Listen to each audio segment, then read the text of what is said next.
നമസ്കാരം, ഞാൻ ഉമേഷ് വിരാമൻ. ഗൾഫ് ഫോക്കസിലേക്ക് വിശദമായി.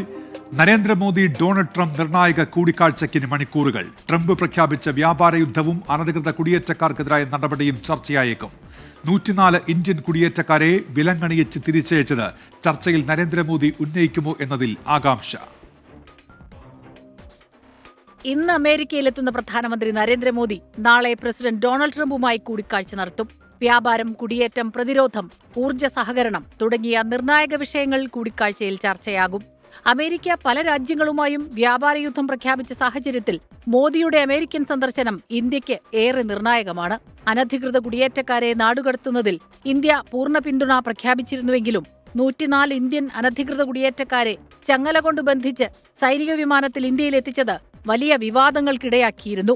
ഈ വിവാദങ്ങളുടെ പശ്ചാത്തലത്തിൽ ഇന്ത്യയുടെ നിലപാട് എന്തായിരിക്കുമെന്നതും ഏറെ പ്രധാനമാണ്. ചൈനയുടെ അതിർത്തി ഭീഷണി, യുക്രൈൻ സംഘർഷം, പശ്ചിമേഷ്യൻ സാഹചര്യം, ബംഗ്ലാദേശിലെ സാഹചര്യം, ഇന്ത്യക്കെതിരായ അതിർത്തി കടന്നുള്ള പാകിസ്ഥാന്റെ ഭീകരവാദം, ഇന്തോ പസഫിക് മേഖലയിലെ സാഹചര്യം തുടങ്ങിയ വിഷയങ്ങളിലും സ്ട്രൈക്കർ കോമ്പാക്ട് വെഹിക്കിളുകൾ, ബഹിരാകാശ ദൌത്യങ്ങൾ, സ്മോൾ ആറ്റമിക് റിയാക്ടറുകൾ എന്നീ വിഷയങ്ങളിലും ചർച്ചയുണ്ടാകും. G20 രാഷ്ട്രങ്ങൾക്കിടയിൽ പാരീസ് ഉടമ്പടിയിൽ പറഞ്ഞിട്ടുള്ള പ്രഖ്യാപിത ലക്ഷ്യങ്ങൾ കൈവരിച്ച ആദ്യ രാജ്യമാണ് ഇന്ത്യയെന്ന് പ്രധാനമന്ത്രി നേരത്തെ പ്രഖ്യാപിച്ചിരുന്നു. പാരീസ് ഉടമ്പടിയിൽ നിന്നും അമേരിക്ക പിന്മാറുന്ന ഉത്തരവിൽ ഡൊണാൾഡ് ട്രംപ് ജനുവരി 20 ഒപ്പുവച്ച പശ്ചാത്തലത്തിൽ മോദിയുടെ പ്രസ്താവനയ്ക്ക് വലിയ പ്രാധാന്യമുണ്ട്. International desk 24. ഷാർജയിൽ ജല വൈദ്യുതി ബിൽ വർദ്ധിക്കും. പുതുക്കിയ സീവേജ് ചാർജ് കൂടി ഏർപ്പെടുത്താൻ തീരുമാനിച്ചതായി അധികൃതർ അറിയിച്ചു. ഏപ്രിൽ 1 മുതൽ പുതുക്കിയ നിരക്കുകൾ പ്രാബല്യത്തിൽ വരും. ഷാർജ കിരീടാവകാശിയും ഉപഭരണാധികാരിയുമായ Sheikh Sultan bin Muhammad bin Sultan Al ഖാസിമിയുടെ അധ്യക്ഷതയിൽ ചേർന്ന ഷാർജ എക്സിക്യൂട്ടീവ് കൗൺസിൽ യോഗത്തിലാണ് പുതിയ നിയമം പ്രഖ്യാപിച്ചത്. തീരുമാനപ്രകാരം ഏപ്രിൽ 1 മുതൽ പുതുക്കിയ മലിനജല ചാർജ് കൂടി ജലവൈദ്യുത ബില്ലിൽ ഉൾപ്പെടുത്തും. 1 ഗാലൻ വെള്ളം ഉപയോഗിക്കുന്നവർ 1.5 ഫിൽസ് സീവേജ് ചാർജ് നൽകണമെന്ന് Sharjah electricity, water and gas authority അറിയിച്ചു. എന്നാൽ സ്വദേശികളെ പുതിയ ഫീസിൽ നിന്ന് ഒഴിവാക്കിയിട്ടുണ്ടെന്നും അധികൃതർ വ്യക്തമാക്കി. ഷാർജ എമിറേറ്റിലെ മുനിസിപ്പൽ ഫീസും പിഴയും സംബന്ധിച്ച് 2013 5-ാം നമ്പർ പ്രമേയം ഭേദഗതി ചെയ്തുകൊണ്ടാണ് കൗൺസിൽ നിർണായക തീരുമാനം പുറപ്പെടുവിച്ചത്. ഷാർജ പബ്ലിക് വർക്ക്സ് ഡയറക്ടറേറ്റിന്റെ പ്രവർത്തനങ്ങളെ പിന്തുണയ്ക്കുന്ന കരട് പൊതു സംഘടനാ ഘടനയ്ക്കും കൗൺസിൽ അംഗീകാരം നൽകിയിട്ടുണ്ട്. 24 ദുബായ്. റിയാദിൽ നടക്കുന്ന ലോകത്തിലെ ഏറ്റവും വലിയ വിവര സാങ്കേതിക മേളകളിൽ ഒന്നായ ലീപ് എക്സിബിഷൻ സമാപിച്ചു. 4 ദിവസം നീണ്ടുനിന്ന മേളയിൽ ഇന്ത്യ ഉൾപ്പെടെ 18 രാജ്യങ്ങളിൽ നിന്നുള്ള ആയിരക്കണക്കിന് സംരംഭകരും സാങ്കേതിക വിദഗ്ധരും പങ്കെടുത്തു. ഈ മാസം 9-നാണ് 4ാമത് ആഗോള വിവര സാങ്കേതിക മേളയ്ക്ക് തുടക്കം കുറിച്ചത്. ഇന്ത്യ ഉൾപ്പെടെ 18 രാജ്യങ്ങളിൽ നിന്നായി 1800-ലധികം ആഗോള കമ്പനികളും 600ഓളം പുതു സംരംഭകരുമാണ് മേളയിൽ പങ്കാളികളായത്. മേളയുടെ തുടക്കം മുതൽ സമാപന ദിവസമായ ഇന്നുവരെ ബഹുശതകോടികളുടെ നിക്ഷേപ കരാറുകളാണ് ഒപ്പുവെച്ചത്. സൗദി പബ്ലിക് ഇൻവെസ്റ്റ്മെൻറ്റ് ഫണ്ടിന് കീഴിൽ പ്രവർത്തിക്കുന്ന ഇലക്ട്രോണിക് സ്ഥാപനമായ അലാത്തും ആഗോള കമ്പനിയായ ലെനോവയും തമ്മിലുള്ള $2 ബില്യൺ കരാറാണ് മേളയിൽ ആദ്യമായി ഒപ്പുവെച്ചത്. ഇതിനു പുറമെ വിവര സാങ്കേതിക രംഗത്തെ അതികായരായ ഗൂഗിൾ, ഗ്രോക്ക്, സൂം, ഡാറ്റാബ്രിക്സ് മുതലായ കമ്പനികളും ആഗോളതലത്തിൽ പ്രമുഖരായ മറ്റു സ്ഥാപനങ്ങളും ശതകോടികളുടെ കരാറുകളിൽ ഇതുവരെയായി ധാരണയായിട്ടുണ്ട്. ഇതിൻ്റെ കൃത്യമായ കണക്കുകൾ വരും ദിവസങ്ങളിൽ ലഭ്യമാകും. കഴിഞ്ഞ തവണത്തെ പോലെ ഇന്ത്യയിൽ നിന്നുള്ള നിക്ഷേപകരും സാങ്കേതിക വിദഗ്ധരും മേളയിൽ ഈ വർഷവും സജീവ സാന്നിധ്യം അറിയിച്ചു. അറേബ്യ ഇപ്രാവശ്യം 2025 ലീപ്പും നമ്മൾ എക്സ്പെക്ട് ചെയ്തതിനേക്കാളും ഫസ്റ്റിൽ 2-3 വർഷം അവർക്ക് പല പോരായ്മകളുണ്ടെങ്കിലും ഇപ്രാവശ്യം really I am excited. Continue ആയിട്ട് 5ാമത്തെ വർഷമാണ് ഇപ്പോൾ ലീപ്പിൽ പാർട്ടിസിപ്പേറ്റ് ചെയ്യുന്നത്. കാരണം എല്ലാ അർത്ഥത്തിലും സൗദി അറേബ്യ വേൾഡ് കപ്പ് 2034, അതുപോലെ എക്സ്പോ 2030, ഏഷ്യൻ ഗെയിംസ്, അതുപോലെ തന്നെ IT-യിലും വിപ്ലവകരമായ മാറ്റമാണ് സൗദിയിൽ വന്നുകൊണ്ടിരിക്കുന്നത്. വിവര സാങ്കേതിക രംഗത്ത് ആയിരക്കണക്കിന് തൊഴിലവസരങ്ങൾക്കും ശതകോടികളുടെ നിക്ഷേപങ്ങൾക്കും വാതായനം തുറന്നുകൊണ്ടാണ് 4ാമത് ലീപ് മേളയ്ക്ക് സമാപനമായത്. ഇസ്മായിൽ പയ്യോളി, 24, റിയാദ്. സർക്കാർ സേവനങ്ങൾ കൂടുതൽ എളുപ്പത്തിൽ ലഭ്യമാക്കുന്നതിനായി നിർമ്മിത ബുദ്ധിയുടെ സാധ്യതകൾ ഉപയോഗപ്പെടുത്തുമെന്ന് UAE. ശബ്ദ സന്ദേശമയച്ച് സർക്കാർ സേവനങ്ങൾ ലഭ്യമാക്കുന്ന സംവിധാനം ഉടൻ പ്രാബല്യത്തിൽ വരുമെന്ന് അധികൃതർ വ്യക്തമാക്കി. ദുബായിൽ നടക്കുന്ന ലോക സർക്കാർ ഉച്ചകോടിയിലാണ് നിർമ്മിത ബുദ്ധിയുടെ സാധ്യതകളെ സർക്കാർ സേവനങ്ങൾ ലഭ്യമാക്കുന്നതിൽ കാര്യക്ഷമമായി ഉപയോഗിക്കാൻ ഒരുങ്ങുന്നതായി UAE വ്യക്തമാക്കിയത്. ജനങ്ങളുടെ ബുദ്ധിമുട്ട് കുറച്ച് നടപടികൾ വേഗത്തിലാക്കുക എന്നതാണ് അധികൃതർ ലക്ഷ്യമിടുന്നത്. ഡ്രൈവിംഗ് ലൈസൻസ് പുതുക്കുക, വീടിനായി അപേക്ഷിക്കുക തുടങ്ങിയ സേവനങ്ങൾ ഉൾപ്പെടെ ഇത്തരത്തിൽ ശബ്ദ സന്ദേശം അയച്ച് വളരെ എളുപ്പത്തിൽ ലഭ്യമാക്കാനാകുമെന്ന് UAE സർക്കാർ സേവനങ്ങളുടെ മേധാവി മുഹമ്മദ് ബിൻ താലിയ ലോക സർക്കാർ ഉച്ചകോടിയിൽ വ്യക്തമാക്കി.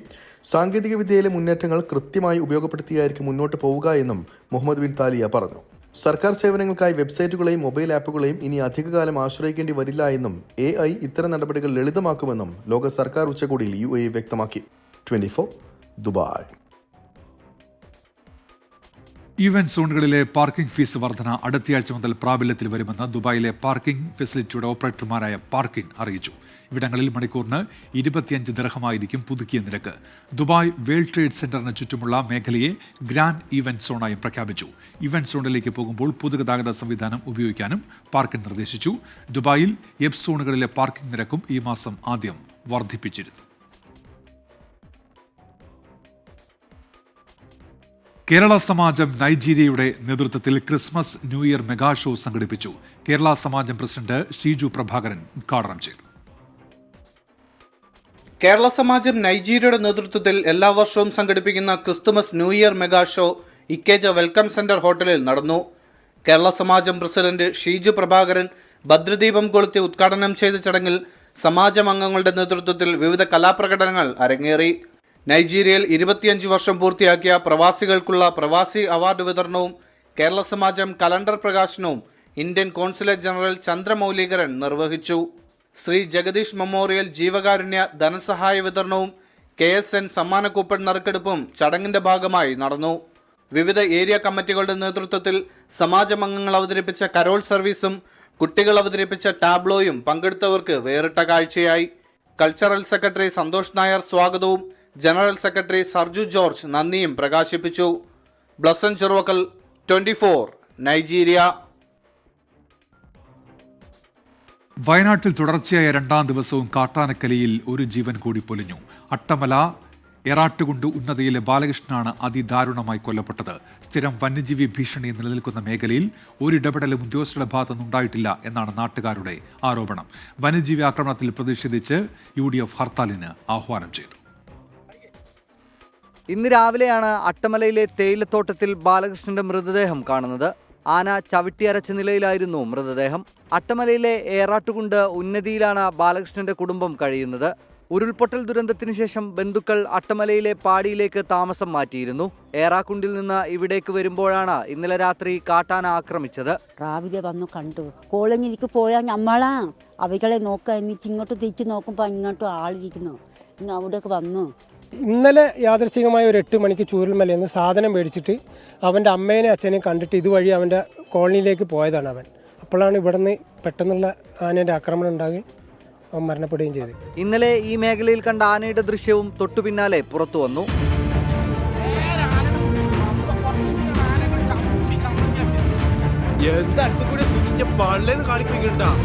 പ്രദേശത്ത് വനം വകുപ്പിനെതിരെ പ്രതിഷേധം.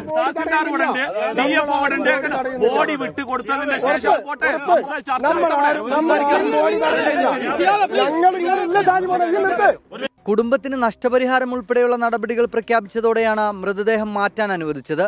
ആദ്യ ഗഡുവായ 5 ലക്ഷം രൂപ ധനസഹായം കൈമാറി. പോസ്റ്റ്മോർട്ടത്തിന് ശേഷം മൃതദേഹം സംസ്കരിച്ചു. വന്യജീവി ആക്രമണങ്ങൾക്കെതിരെ യൂത്ത് കോൺഗ്രസും SDPIയും മേപ്പാടി ഫോറസ്റ്റ് റേഞ്ച് ഓഫീസിലേക്ക് മാർച്ച് നടത്തി. വയനാട്ടിൽ നാളെ UDF ഹർത്താലിന് ആഹ്വാനം ചെയ്തിട്ടുണ്ട്.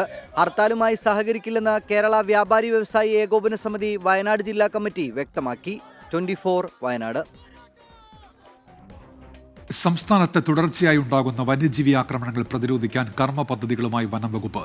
വന്യജീവികളുടെ സാന്നിധ്യം നിരീക്ഷിക്കാൻ റിയൽ ടൈം മോണിറ്ററിംഗ് സംവിധാനം ഏർപ്പെടുത്തും. എസ്റ്റേറ്റുകളിലെ അടിക്കാടുകൾ വെട്ടിത്തെളിക്കാൻ അടിയന്തര നിർദ്ദേശം നൽകി. 28 RRTകൾക്ക് ആധുനിക ഉപകരണങ്ങൾ വാങ്ങാനുള്ള പ്രപ്പോസലിൽ അടിയന്തര നടപടി സ്വീകരിക്കാനും ധാരണയായി. സംസ്ഥാനത്ത് വന്യജീവി ആക്രമണങ്ങളും മരണങ്ങളും വ്യാപകമായ സാഹചര്യത്തിലാണ് വനം മന്ത്രിയുടെ നേതൃത്വത്തിൽ ഉന്നതതല യോഗം ചേർന്നത്. വനമേഖലകളിൽ റിയൽ ടൈം മോണിറ്ററിംഗ് സംവിധാനം ഏർപ്പെടുത്തും. പദ്ധതിയുടെ നോഡൽ ഓഫീസറായി അസിസ്റ്റന്റ് ഫോറസ്റ്റ് കൺസർവേറ്റർ മനു സത്യനെ നിയമിച്ചു.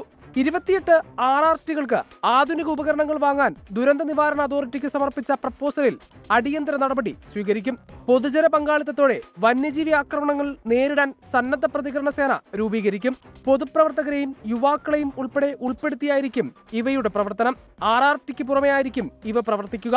വന്യജീവി ആക്രമണങ്ങൾ ലഘൂകരിക്കുന്നതിന് ആദിവാസികളുടെ ഉൾപ്പെടെ പരമ്പരാഗത അറിവുകൾ പ്രയോജനപ്പെടുത്തും. ഇതിനായി വനം ഗവേഷക കേന്ദ്രവുമായി സംയോജിച്ച് പ്രത്യേക പദ്ധതി നടപ്പിലാക്കും. സംസ്ഥാനത്ത് വന്യജീവി ആക്രമണത്തിൽ കൊല്ലപ്പെടുന്നവരുടെ എണ്ണം വർദ്ധിക്കുകയാണ്. 2016 മുതൽ 2025 വരെ 192 പേർക്ക് കാട്ടാനാക്രമണത്തിൽ ജീവൻ നഷ്ടമായതായി വനം മന്ത്രി AK ശശീന്ദ്രൻ നിയമസഭയിൽ വ്യക്തമാക്കി. 278 പേർക്ക് പരിക്കേറ്റു. പാലക്കാട് മാത്രം മരിച്ചത് 48 പേർ. ഇടുക്കിയിൽ ജീവൻ നഷ്ടമായത് 40 പേർക്ക്. വയനാട്ടിൽ 36 പേർ കാട്ടാനയുടെ ആക്രമണത്തിൽ കൊല്ലപ്പെട്ടു. 2025 ജനുവരി 1 മുതൽ ഇന്നുവരെ വന്യജീവി ആക്രമണത്തിൽ കൊല്ലപ്പെട്ടത് 9 പേരാണ്. കാട്ടാനാക്രമണത്തിൽ 7 പേർ കൊല്ലപ്പെട്ടു. കടുവയുടെ ആക്രമണത്തിൽ ഒരാളും കാട്ടുപന്നിയുടെ ആക്രമണത്തിൽ ഒരാളും കൊല്ലപ്പെട്ടിട്ടുണ്ടെന്ന് മന്ത്രി നിയമസഭയിൽ അറിയിച്ചു. AV ജയശങ്കർ, 24, തിരുവനന്തപുരം. മലപ്പുറം നിലമ്പൂർ പോത്തുകല്ലിൽ കാട്ടാനിറങ്ങി. അപ്പൻകാപ്പ് നഗറിലെ ആദിവാസി കുടുംബങ്ങൾ താമസിക്കുന്ന സ്ഥലത്താണ് കാട്ടാനെത്തിയത്. പൂക്കോട്ടുംപാടത്ത് ഭീതി വിതച്ച കരടി വനം വകുപ്പിന്റെ കൂട്ടിലായി.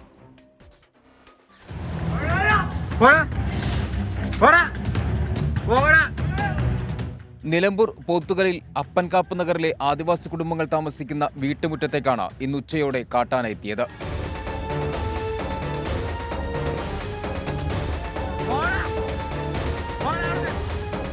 പ്രദേശവാസികൾ ബഹളമുണ്ടാക്കി ആനയെ കാട് കയറ്റി. അതിനിടെ വനംവകുപ്പ് ഉദ്യോഗസ്ഥർക്കെതിരെ പ്രകോപന പ്രസംഗവുമായി മലപ്പുറം DCC അധ്യക്ഷൻ VS ജോയ് രംഗത്തെത്തി. ക്ഷമയുടെ നെല്ലിപ്പലക കണ്ടുകഴിഞ്ഞു, ഇനി തിരിച്ചടിക്കും. ഇന്ന് വന്നത് കൊടിയുമായി, നാളെ ചുടുകട്ടയുമായി വനംവകുപ്പ് ഓഫീസുകളിലേക്ക് വരും. ഓഫീസർമാരെ അടിച്ചോടിക്കാൻ മടിക്കില്ലെന്നും അഡ്വക്കേറ്റ് VS ജോയ്. ഈ പ്രശ്നത്തിന് മണിക്കൂർ വെച്ച് പരിഹാരമുണ്ടാക്കണം. ഇല്ലെങ്കിൽ ഞങ്ങൾ ഇന്ന് കൊടിയുമായിട്ടാണ് വന്നതെങ്കിൽ നാളെ ഞങ്ങൾ ചൂട്ടുകത്തിയുമായി വരും. ഈ ഓഫീസ് ഞങ്ങൾ ചൂട്ടുകരിക്കും. ഇവിടുത്തെ ഓഫീസർമാരെ അടിച്ചോടിക്കാൻ ഞങ്ങൾ മടിക്കില്ല. ജനങ്ങളുടെ ക്ഷമയുടെ നെല്ലിപ്പല കണ്ടിട്ടുണ്ട്. അതിരപ്പള്ളിയിൽ കല്ലാല എസ്റ്റേറ്റ് 8ാം ഡിവിഷനിലാണ് ഇന്ന് പുലർച്ചെ കാട്ടാനയുടെ ആക്രമണമുണ്ടായത്. ആക്രമണത്തിൽ സ്റ്റാഫ് ക്വാർട്ടേഴ്സ് പൂർണ്ണമായും തകർന്നു. മലപ്പുറം പൂക്കോട്ടുംപാടം തേൽപ്പാറ ജനവാസ മേഖലയിൽ ഭീതി പരത്തിയ കരടി ഒടുവിൽ കൂട്ടിലായി. കൊമ്പൻകല്ല് ചുരമ്മൽ കുടുംബമുറ്റത്ത് വനംവകുപ്പ് സ്ഥാപിച്ച കെണിയിലാണ് കരടി അകപ്പെട്ടത്.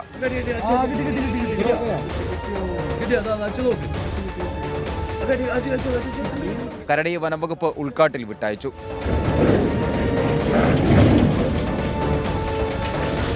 ഒന്നര വർഷമായി പ്രദേശത്ത് ഭീതി പരത്തിയ കരടിയുടെ ശല്യമാണ് ഒടുവിൽ അവസാനിച്ചത്. 24 മലപ്പുറം. കിഫ്ബി റോഡുകളിൽ നിന്ന് യൂസർ ഫീ പിരിക്കാനുള്ള നീക്കം സ്ഥിരീകരിച്ച് മുഖ്യമന്ത്രി. യൂസർ ഫീ ഈടാക്കിയാൽ അതിൽ നിന്ന് ലഭിക്കുന്ന വരുമാനം കൊണ്ട് തന്നെ കിഫ്ബിയുടെ വായ്പകൾ തിരിച്ചടയ്ക്കാൻ സാധ്യത തെളിയുമെന്ന് മുഖ്യമന്ത്രി നിയമസഭയിൽ പറഞ്ഞു. അതുവഴി സർക്കാരിൽ നിന്നുള്ള ഗ്രാന്റ് കാലക്രമേണ ഒഴിവാക്കാൻ കഴിയുമെന്ന് മുഖ്യമന്ത്രി ചൂണ്ടിക്കാട്ടി. നിയമസഭയിലെ ബജറ്റ് ചർച്ചയ്ക്ക് മറുപടി പറയുമ്പോഴാണ് കിഫ്ബി റോഡുകളിൽ നിന്ന് യൂസർ ഫീ പിരിക്കാനുള്ള സർക്കാർ നീക്കം മുഖ്യമന്ത്രി സ്ഥിരീകരിച്ചത്. യൂസർ ഫീ പിരിവ് തീരുമാനിച്ചിട്ടില്ലെന്ന ധനമന്ത്രി അടക്കമുള്ളവരുടെ പ്രസ്താവന നിലനിൽക്കെയാണ് യൂസർ ഫീ പിരിവിന് മുഖ്യമന്ത്രി തന്നെ സ്ഥിരീകരണം നൽകിയത്.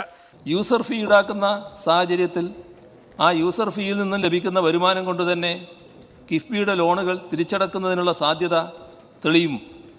അതുവഴി സർക്കാരിൽ നിന്നുള്ള ഗ്രാന്റ് കാലക്രമേണ ഘട്ടം ഘട്ടമായി ഒഴിവാക്കാനുമാവും. സർക്കാരിൽ നിന്ന് മോട്ടോർ വാഹന നികുതി വിഹിതവും പെട്രോൾ സെസ്സും കിഫ്ബിക്ക് നൽകുന്നുണ്ട് എന്നത് ശരിയാണ്. ഇത്തരത്തിൽ 20,000 കോടി രൂപ സർക്കാർ ഗ്രാന്റായി നൽകിയിട്ടുണ്ട്. എന്നാൽ അതിന് പുറത്ത് 13,100 കോടി രൂപ കിഫ്ബി വായ്പ എടുത്തിട്ടുണ്ട്. അത് കിഫ്ബിയുടെ ബാധ്യതയാണെന്നും മുഖ്യമന്ത്രി പറഞ്ഞു.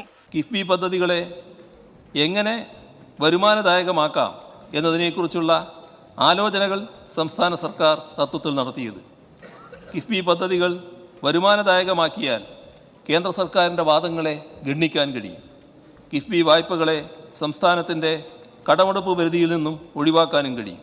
കിഫ്ബിയുടെ ധനസമാഹരണം 2022 വരെ സംസ്ഥാനത്തിന്റെ വായ്പാ പരിധിയിൽ ഉൾപ്പെടുന്നതായിരുന്നില്ല. ഈ സാഹചര്യത്തിലാണ് മുൻ ധനമന്ത്രി കിഫ്ബി റോഡുകളിൽ നിന്നും പാലങ്ങളിൽ നിന്നും ടോൾ പിരിക്കേണ്ടി വരില്ല എന്ന് അഭിപ്രായപ്പെട്ടതെന്നും മുഖ്യമന്ത്രി ന്യായീകരിച്ചു. ബജറ്റ് ചർച്ചയ്ക്ക് മറുപടി പറഞ്ഞ മുഖ്യമന്ത്രി പൂർണ്ണ സമയവും കിഫ്ബിക്കെതിരായ വിമർശനങ്ങളെ പ്രതിരോധിക്കാനാണ് വിനിയോഗിച്ചത്. 24 തിരുവനന്തപുരം. നടപടികൾ നിർത്തിവെക്കണമെന്നുള്ള പ്രക്ഷേപത്തിന് അനുമതി. വയനാട് പുൽപ്പള്ളിയിൽ കത്തിക്കുത്തിൽ ഗുരുതര പരിക്കേറ്റ യുവാവ് മരിച്ചു. എരിയപ്പള്ളി ഗാന്ധിനഗറിലെ റിയാസാണ് മരിച്ചത്. പ്രതികളെക്കുറിച്ച് സൂചന ലഭിച്ചതായി പോലീസ് അറിയിച്ചു. പുൽപ്പള്ളി വിദേശ മദ്യവിൽപ്പനശാലയ്ക്ക് സമീപത്തായിരുന്നു സംഭവം. തൃപ്പൂണിത്തുറ എരൂരിൽ യുവാവിനെ കായലിൽ മരിച്ച നിലയിൽ കണ്ടെത്തിയ സംഭവം കൊലപാതകം. എരൂർ സ്വദേശി സനലാണ് മരിച്ചത്. സുഹൃത്ത് ജിഷിയെ പോലീസ് കസ്റ്റഡിയിലെടുത്തു. അമൽ സുരേന്ദ്രനുണ്ട് കൊച്ചിയിൽ നിന്ന്. അമൽ, വിവരങ്ങൾ. ഉന്മേഷ്, ഇന്ന് രാവിലെയാണ് തൃപ്പൂണിത്തുറ ഏരൂരിൽ യുവാവിനെ കായലിൽ മരിച്ച നിലയിൽ കണ്ടെത്തിയത്.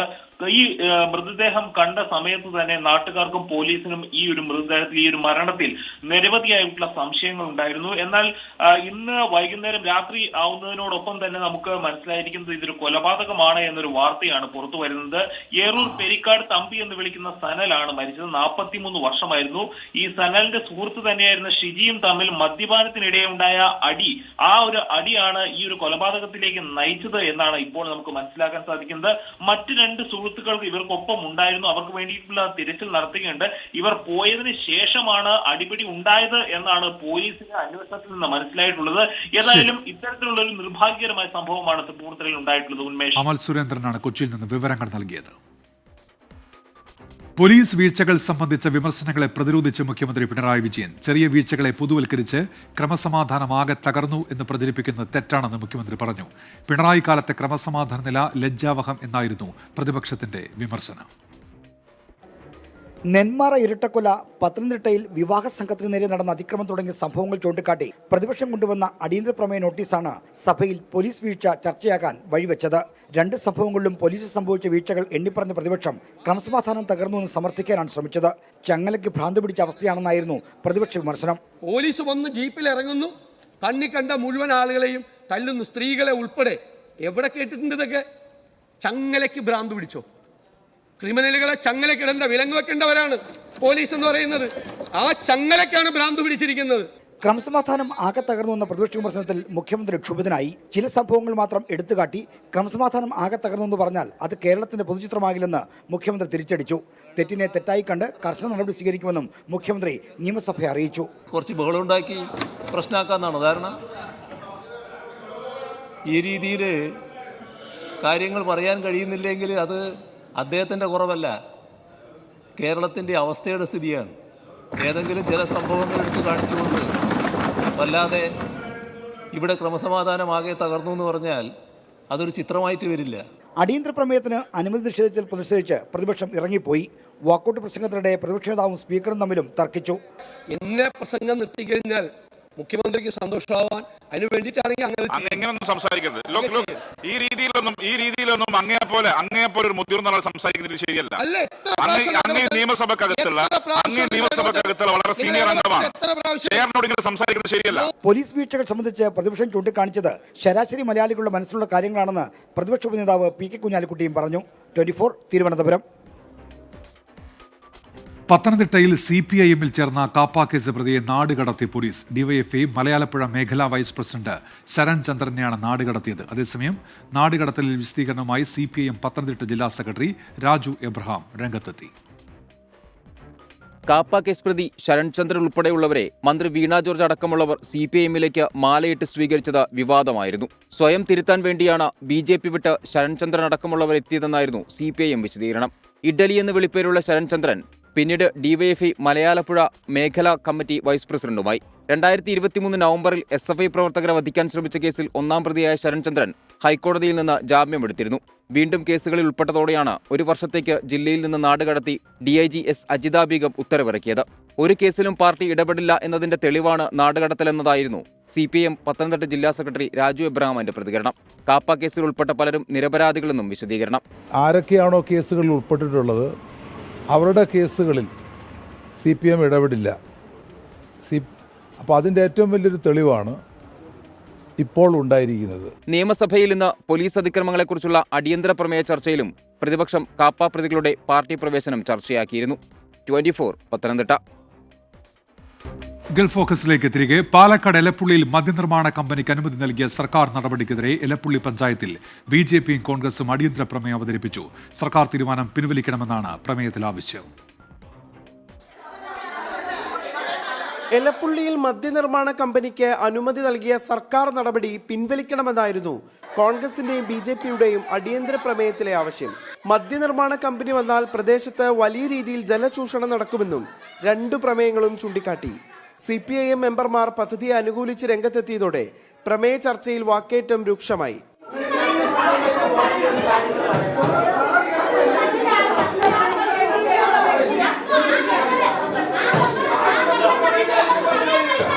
കോൺഗ്രസ് കഴിഞ്ഞ 20-ന് ഫ്രണ്ട് ഓഫീസിൽ നോട്ടീസ് കൊടുത്തതാണ് പ്രമേയം അവതരിപ്പിക്കണം എന്ന് പറഞ്ഞിട്ട്. അതിന് ശേഷമുള്ള ബോർഡ് ഇന്നായിരുന്നു. അതുകൊണ്ട് കൂടിയേ ഉള്ളൂ. ഇവിടുത്തെ ഇടതുപക്ഷത്തിന്റെ മെമ്പർമാർ പ്രമേയം അവതരിപ്പിക്കുമ്പോൾ വ്യക്തമായി അവരുടെ നിലപാട് വ്യക്തമാക്കിയിട്ടുണ്ട്. അവർ ഈ കമ്പനി വരുന്നതിന് അനുകൂലമാണ്, ജനങ്ങൾക്കോടൊപ്പമാണ് പറയുമ്പോഴും അവർ ഈ കമ്പനിക്ക് അനുകൂലമായി വ്യക്തമായി സർക്കാരിനൊപ്പമാണെന്ന് പറഞ്ഞിട്ടുണ്ടായിരുന്നു. 14-ന് CPIMന്റെ അവിശ്വാസ പ്രമേയവും പഞ്ചായത്ത് ചർച്ച ചെയ്യും. ബ്രൂവറി പദ്ധതി പ്രദേശം BJP ദേശീയ നിർവാഹക സമിതി അംഗം കുമ്മനം രാജശേഖരൻ സന്ദർശിച്ചു. പ്രദേശവാസികളുടെ ആകുലതകൾ കേട്ടറിഞ്ഞു. പിണറായി സർക്കാർ വൻകിട കുത്തക സ്ഥാപനങ്ങൾക്ക് വേണ്ടിയാണ് നിലകൊള്ളുന്നതെന്ന് കുമ്മനം രാജശേഖരൻ. മനുഷ്യജീവന് യാതൊരു വിലയുമില്ല എന്നുള്ളത് ഈ ഗവൺമെൻറ്റിൻ്റെ നിലപാട് മൂലം ഇന്നത് എല്ലാവർക്കും അത് മനസ്സിലാക്കുന്ന സ്ഥിതിവിശേഷമാണ് ഓരോ ദിവസവും സംഭവിച്ചുകൊണ്ടിരിക്കുന്നത്. ഇതിനിടെ അടിയന്തര പ്രമേയം റിപ്പോർട്ട് ചെയ്യാനെത്തിയ മാധ്യമപ്രവർത്തകരെ കോൺഗ്രസ് മെമ്പർ അധിക്ഷേപിച്ചു. ഇറച്ചിക്കടകൾക്ക് മുന്നിൽ നിൽക്കുന്ന പട്ടികളെന്ന് പറഞ്ഞാണ് അധിക്ഷേപിച്ചത്. സംഭവത്തിൽ പഞ്ചായത്ത് പ്രസിഡന്റ് മാധ്യമങ്ങളോട് മാപ്പ് പറഞ്ഞു. 24 പാലക്കാട്. ഗൾഫ് ഫോക്കസ് പൂർത്തിയാവുകയാണ്. Good night.